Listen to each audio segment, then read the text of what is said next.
Hi everybody, I'm Greg Fishel. Welcome to bonus video number 1 for this week. And this is just I don't know how to describe it. I just had a recollection this morning of what I thought was some cool stuff when I first started learning about calculus.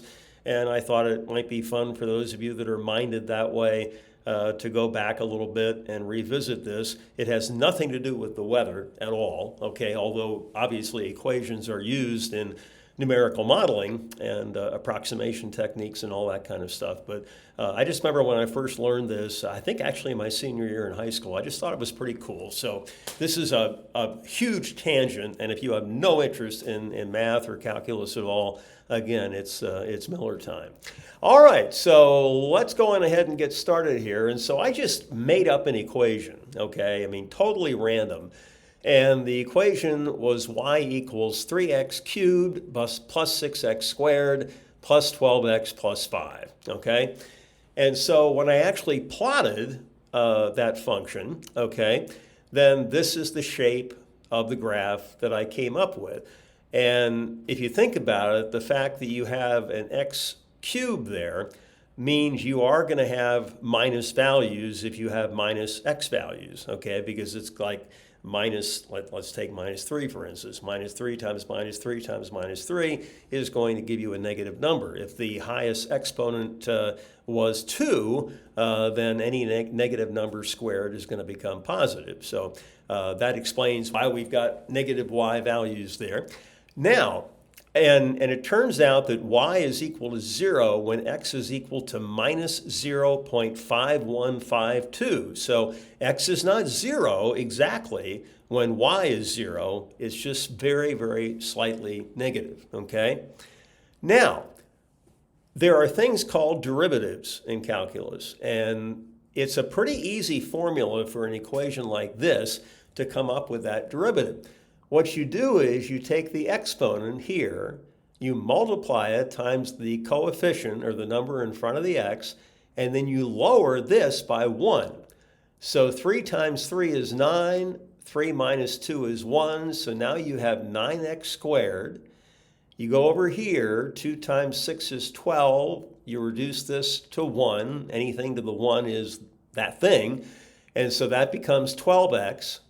Over here, this is a 1, you take it times 12, and then x to the 0, anything to the 0 is 1, okay? So this turns into a 12, and then the 5 goes away altogether, okay? So, whoops, that's what that function looks like, 9x squared plus 12x plus 12, and that number gives you the slope of the original function at any point, okay? And what is the slope? Well, it's defined as the rise over the run, which is sort of a verbal way to describe it. The mathematical way to describe it is it's the change in y with respect to x. So if y is increasing and x is increasing, then your slope's going to be positive. If y is decreasing and x is increasing, then your slope is going to be negative, okay? So you can see that it bottoms out close to 0, okay? And so if the slope is 0, that means that the function is going to be flat, okay, that y is not increasing with respect to x.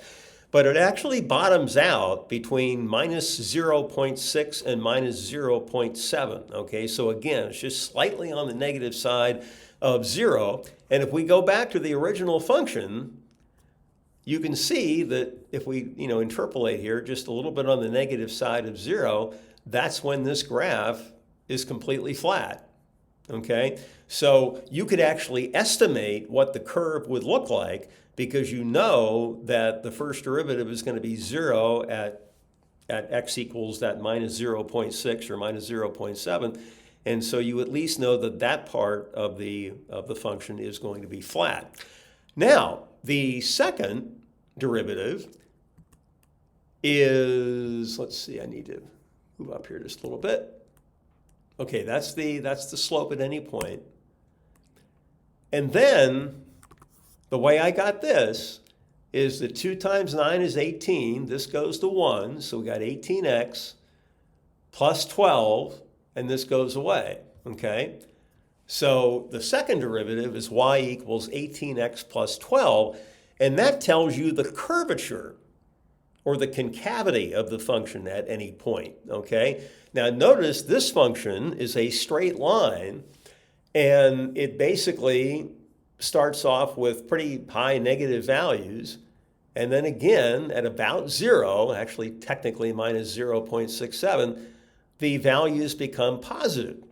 Well, when the values are positive, the shape of the function is concave up, which is like a U. And when they're negative, it's concave down, which is an upside down U. So we would expect the curvature to change from concave down to concave up as x goes positive. Now let's go back and take a look and see if that actually is the case. Son of a gun. Excuse me. So we have a U shape in here, okay, and an upside down U shape in here, and the curvature changes at that minus 0.67. So again, not right at 0, but just slightly on the negative side of that. So you can, and we actually had to do this in tests. We had to estimate what a graph would look like for a given function just by figuring out what the various derivatives were and when they were equal to 0, because we knew at those points that's where the curvature changed, and that's where the slope went from negative to positive or positive to negative or whatever. And it wasn't exact, but you could estimate pretty well what the shape of that function was going to look like just by looking at those first and second derivatives. And of course, there are a lot of first and second derivatives that come into play in numerical modeling for meteorology and a lot of other scientific things as well. So they are related, but what I was talking about today is just pure math. And it's just, I don't know, something I thought was cool in my early days and just thought I would share it with you. So, all right, that's bonus video number 1 for this week. Number 2 will be coming up Wednesday, number 3 on Friday, and the daily update coming up very shortly. So you all have a great Monday evening, and we'll talk to you soon. See you later.